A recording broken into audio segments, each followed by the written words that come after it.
What's up, everybody? Welcome to my channel. My name is Ashim. This is today's deadlift workout. It's high volume week, which means a lot of reps with 455. And then I finished with well, I didn't finish actually. I last week what I'd done last time when this workout rolled around, I did 455 for 5, for 4, 4, and then 2. So that's a total of 15 reps. So what I wanted to do this week, what I went in intending to do is to basically repeat most of the workout as the same as last week because I want to progress using baby steps. So I was going to stick to the original format, except at the end, instead of 2 reps with 455, I wanted to take 465, and that's exactly what I did.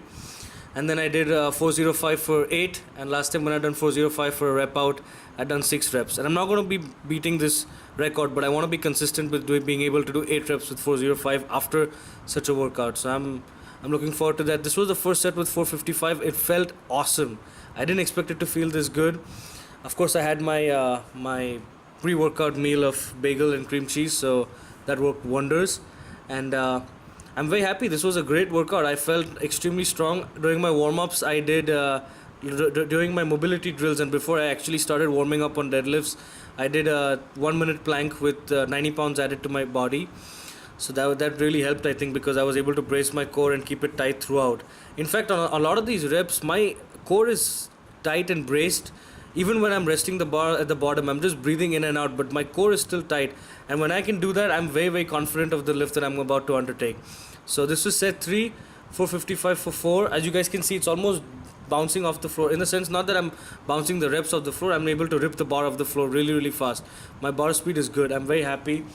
This was a good workout. I'm actually delighted. It's one of those workouts that are like, so you have got good workouts and bad workouts, and then normally you want the deviation to be minimal and you want to maintain a baseline standard. This was one of those workouts that's at the top end. I was very happy. I could have run a lot more. 465 for 2. It was a bit of an ambitious move on my part because this is after a lot of volume work. But look, rep number 2 flew off the floor. Rep number 1 is always hard. Second rep is always much easier than the first. That's how I function. So sometimes doubles are actually better than singles. And for example, 505 is my 1 rep max and my 2 rep max right now. That's funny. I had 405 for 8. I think I did the first 5 reps really, really quickly without actually deloading the bar for very long. Of course, I'm deloading it properly and the bar is resting on the floor, and I am deadlifting it from a complete dead stop on every single rep. There's no touch and go or bouncing or any of that nonsense. But after rep 5, I think I took like a bit of a breather and I rested for that. You guys can see me doing that. I wanted to really, really focus on my core tightness. I had some pain and a little bit of discomfort during this workout, but nothing severe. As the heavier sets, actually yes, this is funny.